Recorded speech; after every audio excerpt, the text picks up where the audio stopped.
Hi again then guys, and welcome to the 5th episode of Heavy Hitters on Forza Horizon 3, the review series for all things big, heavy and off-roader, and buggies as well are going to be included there, and this particular vehicle really is the epitome of heavy hitters. It's the heaviest car ever featured in any Forza game, the 7.5 ton Terradyne Gurkha.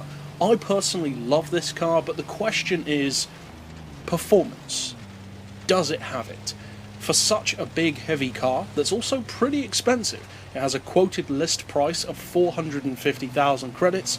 You're looking to pay any kind of price for it in the auction house, so is it any good? Well, in fully tuned form you can get this thing all the way up to the S1 class, up against stuff like Hummers, so that's pretty good. It's got potential there, especially with a 1500 horsepower engine. The 0 to 60 time can be brought down to 3.5 seconds, and the top speed can be benchmark raised to over 190 miles per hour.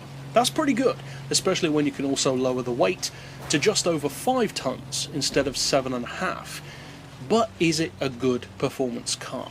Well, let's break down the individual scores for this vehicle and find out, especially in comparison to the other vehicles in the class, the trucks, the SUVs, the buggies, all that kind of good off-road fun.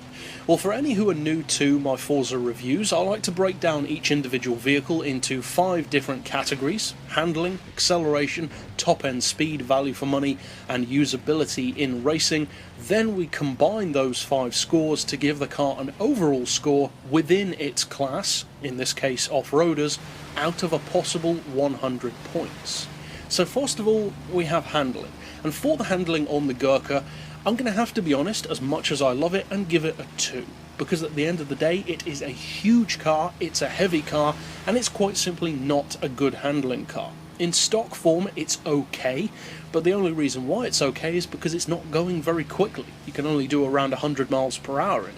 It's when you upgrade the car that you can really judge how good or bad its handling actually is. And although you can definitely improve it with upgrades, especially stuff like weight loss and stiffer suspension, it's still not great.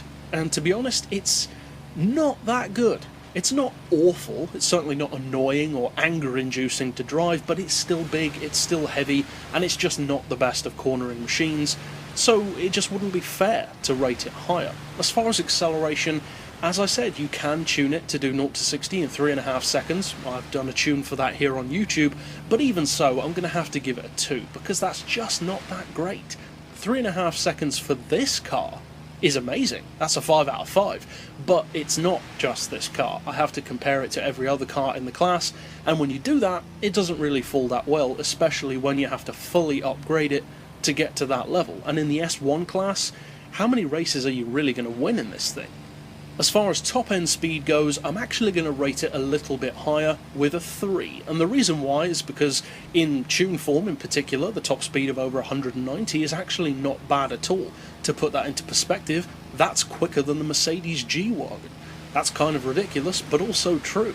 So that's not bad, not for a car of its size and weight, and it's kind of a redeeming feature in its own little way. As far as value for money though, I'm again going to have to return to the land of the 2s and give it another 1, because at 450 grand list price, and as I said, it's totally down to the mercy of the seller as to what they charge in the auction house, it's always expensive, multiple 100,000 credits at least, and for that kind of money, it's just not that quick. And more importantly, taking it to our final category, it's not that usable either. I'm going to give it a 3 for usability because it's not awful. I do use this for racing, and it actually is surprisingly decent in the lower classes, but overall, being realistic, it's limited in its range of use. And so overall that means that I'm going to give the Gurkha a combined score of 48. But that's it for this review overall. I'll see you guys next time, and as always, thanks for watching.